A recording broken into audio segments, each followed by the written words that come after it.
ഒരു south Korean super natural horror സിനിമയാണ് എക്സുമ. South കൊറിയയിൽ ഈ സിനിമ ഫെബ്രുവരിയിലെ റിലീസായെങ്കിലും നമ്മുടെ ഇന്ത്യയിൽ ഈ മാസമാണ് റിലീസ് ഉണ്ടായത്.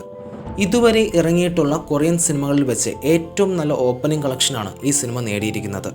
മാത്രമല്ല കൊറിയയിലെ ഓൾ ടൈം ഹയസ്റ്റ് ഗ്രോസിംഗ് ഫിലിമുകളുടെ ലിസ്റ്റിൽ ഇടം പിടിച്ചിട്ടുമുണ്ട്. സിനിമ കണ്ടു കഴിഞ്ഞപ്പോൾ വ്യത്യസ്തമായ നല്ലൊരു ഹൊറർ എക്സ്പീരിയൻസ് ആയിരുന്നു എനിക്ക് കിട്ടിയത്. കാലാകാലങ്ങളായി ഒരു കുടുംബത്തിൽ നടക്കുന്ന പാരാനോർമൽ ഇവൻസിൻ്റെ ഭാഗമായി ഒരു ശവകുടീരം പൊളിക്കുന്നതും പിന്നാലെ ഉണ്ടാകുന്ന സംഭവ വികാസങ്ങളുമാണ് ഈ സിനിമ. കണ്ടു തുടങ്ങിയപ്പോൾ തന്നെ സിനിമയെക്കുറിച്ചുള്ള ഒരു ഏകദേശ ധാരണ എനിക്ക് കിട്ടിയായിരുന്നു. എന്നാലും അവസാനം വരെ ഒരു മിസ്റ്ററി നിലനിർത്താൻ സിനിമയ്ക്ക് സാധിക്കുന്നുണ്ട്. മാത്രമല്ല ഒട്ടും പ്രതീക്ഷിക്കാത്ത ചില കാര്യങ്ങളും സംഭവിക്കുന്നുണ്ട്. കൊറിയയെക്കുറിച്ചുള്ള ഹിസ്റ്ററിയൊക്കെ അറിയാവുന്ന ഒരു വ്യക്തിക്ക് ഈ സിനിമ കുറച്ചധികം ഇഷ്ടപ്പെട്ടേക്കാം. കാരണം അതൊക്കെ ഈ സിനിമയിൽ ചർച്ച ചെയ്യുന്നുണ്ട്. സത്യം പറഞ്ഞാൽ നമുക്ക് ഈ സിനിമയെ കൂടുതൽ ഇൻട്രസ്റ്റിംഗ് ആക്കുന്നതും അതാണ്. അത്രയ്ക്കും നന്നായിട്ട് ഈ സിനിമയിൽ സംഭവിക്കുന്ന കാര്യങ്ങളെ കൊറിയയുടെ ചരിത്രങ്ങളുമായി ബന്ധപ്പെടുത്തി എഴുതി വച്ചിട്ടുണ്ട്. അത് അതേപടി അവതരിപ്പിച്ചിട്ടുമുണ്ട്. പിന്നെ എനിക്ക് തോന്നിയൊരു കാര്യമാണ്, ഇതിൽ മന്ത്രങ്ങളൊക്കെ ചൊല്ലുന്ന കേട്ടപ്പോൾ നമ്മുടെ ചില ഇന്ത്യൻ സിനിമകളിലൊക്കെ മന്ത്രങ്ങൾ ചൊല്ലുന്നതുമായി സാമ്യം തോന്നി. നിങ്ങൾക്കും അങ്ങനെ തോന്നിയിട്ടുണ്ടെങ്കിൽ ഒന്ന് കമൻ്റ് ഇട്ടേക്ക്. എനിക്ക് മാത്രമാണോ അതോ നിങ്ങൾക്കും അങ്ങനെ തോന്നിയോ എന്ന് ഒന്നറിയാൻ വേണ്ടിയാണ്. പിന്നെ പെർഫോമൻസിൻ്റെ കാര്യം നോക്കുവാണെങ്കിൽ പ്രധാന വേഷങ്ങളിൽ എത്തുന്നവരിൽ ഒരാൾ ചോയ് മിൻ സിക്കാണ്. ഓൾഡ് ബോയിലും ഐസോ ദ ഡെവിലും അദ്ദേഹത്തിൻ്റെ മികച്ച പ്രകടനങ്ങൾ കണ്ടതാണ്.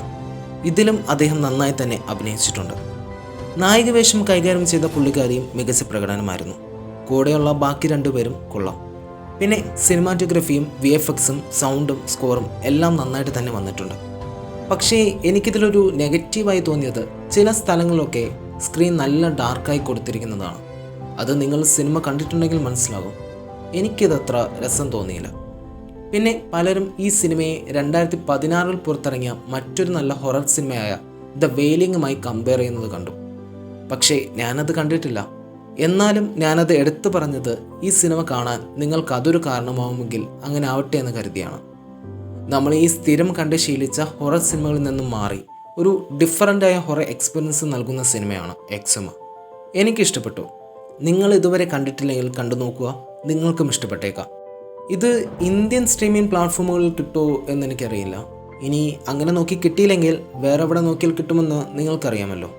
പിന്നെ പ്രധാനമായും ശ്രദ്ധിക്കേണ്ടത് സിനിമയിൽ ഒന്നിൽ കൂടുതൽ ഭാഷകൾ വരുന്നത് കൊണ്ട് സബ് ടൈറ്റിലിൻ്റെ ഒരു പ്രശ്നം വരാൻ സാധ്യതയുണ്ട്. പക്ഷേ വിഷമിക്കേണ്ട, എംസോണിൽ മലയാളം സബ്ബുണ്ട്. അപ്പോൾ അതെടുത്തിട്ട് കാണാൻ ശ്രമിക്കുക. മറ്റൊരു വീഡിയോയിൽ കാണാം. ബൈ.